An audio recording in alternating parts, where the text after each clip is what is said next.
সারাদিন অফিস খেটে ভাবেন আপনি সংসারের হিরো, আর বাড়িতে থাকা বউটা কিছুই করে না। একদিন তার জায়গায় দাঁড়িয়ে দেখুন ছুটিহীন বেতনহীন এই সংসার সামলানোর চাকরিটা কর্পোরেট চাকরির চেয়ে হাজার গুণ কঠিন।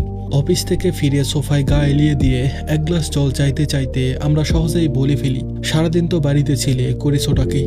এই একটা প্রশ্ন একটা মানুষের সারাদিনের হাড় ভাঙা খাটুনিকে এক নিমিষেই নস্যাৎ করে দেয়।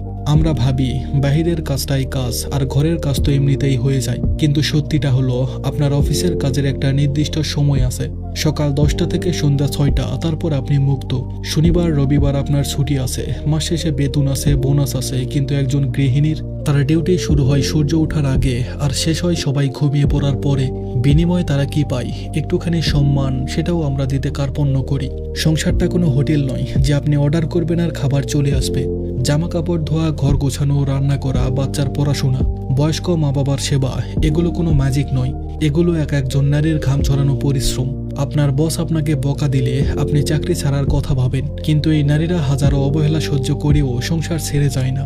একজন গৃহিণী বা হাউসওয়াইফ হলেন একসঙ্গে রাঁধুনি, নার্স, শিক্ষক, ক্লিনার এবং ফাইন্যান্স মিনিস্টার। আপনি অফিসের একটা প্রজেক্ট সামলাতে হিমশিম খান, আর তিনি হাসিমুখে পুরো পরিবার সামলান। এদের এই ম্যানেজমেন্ট স্কিলকে ছোট করে দেখবেন না।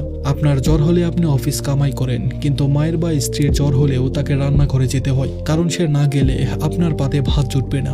শরীরের ব্যথানাশক ঔষধ খেয়েও যে মানুষটা আপনার সেবা করে তাকে কি আপনি বেকার বলবেন? বাড়ি ফিরে যে পরিষ্কার বিছানা, গরম খাবার আর সাজানো ঘরটা পান, ওটা তাদের হাতের ছোঁয়াতেই সম্ভব হয়। তারা আছে বলেই আপনি বাইরে নিশ্চিন্তে কাজ করতে পারেন। তারা সংসারের খুঁটি। এই খুঁটি নড়বড়ে হলে আপনার সাজানো অট্টালিকা ধসে পড়তে সময় লাগবে না। তাই আজ থেকে তুমি সারাদিন কি করো, এই প্রশ্নটা করার আগে নিজের জিভটা কামড়ে ধরুন। বরং অফিস থেকে ফিরে এক কাপ চা তাদের হাতে বানিয়ে দিন। বলুন, আজকে তুমি রেস্ট নাও, আমি সব সামলে নিচ্ছি। দেখবেন এটুকু ভালোবাসাতেই তাদের সারাদিনের ক্লান্তি ধুয়ে মুছে গেছে। ধন্যবাদ সবাইকে।